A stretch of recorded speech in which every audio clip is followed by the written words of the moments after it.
Hello, my name is Sydney Verrier, and this is my case study for Values-Aligned Leadership. This case study is about a woman named Sallie Krawcheck. Sallie Krawcheck took over the Wealth Management Division of Merrill Lynch in 2009. In a matter of weeks, Krawcheck found out that the Stable Value Fund was not stable at all.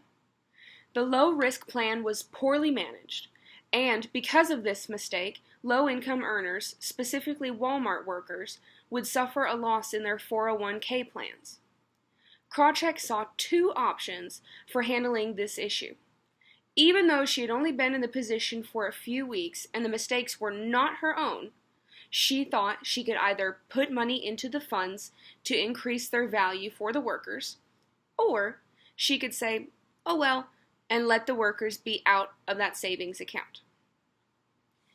Ironically, Krawcheck was previously fired from her position as the head of Wealth Management Division in Citigroup for reimbursing clients for their losses, which, after working at this position for a few weeks, was now the option she was faced with again. When interviewed, Krawcheck stated that she would gladly lose her job again if it meant that she could reimburse the clients for the losses incurred. After deciding to pursue reimbursing the clients for their losses, Krawcheck took her suggestions higher up. At this level in the discussion, there was a debate about whether or not to approve this choice because the banks did not have a lot of money at the time. But the CEO of Merrill Lynch, Ken Lewis, supported Krawcheck's decision and did not fire her either. Krawcheck offers advice to the reader of Fast Company by saying, we all have to find that line for ourselves and examine the downside.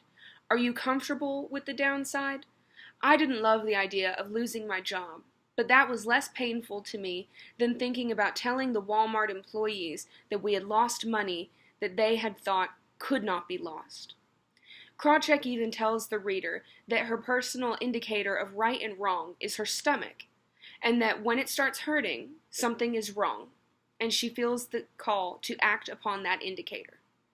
This case study should bring about several topics of discussion, the first being the ethical decision-making process used to aid in Krawcheck's decision, and the second is her worldview and personal ethical principles. The ethical decision-making process by Charles E. King can be clearly followed while reading the case study and interview of Sallie Krawcheck.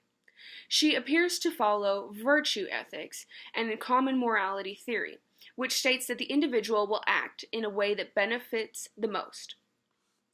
There are multiple factors leading up to the ultimate decision of reimbursing the clients, and students should be able to point out these topics and relate them to the textbook readings and the concepts and scripture in order to argue for or against the decision ultimately made by Krawcheck.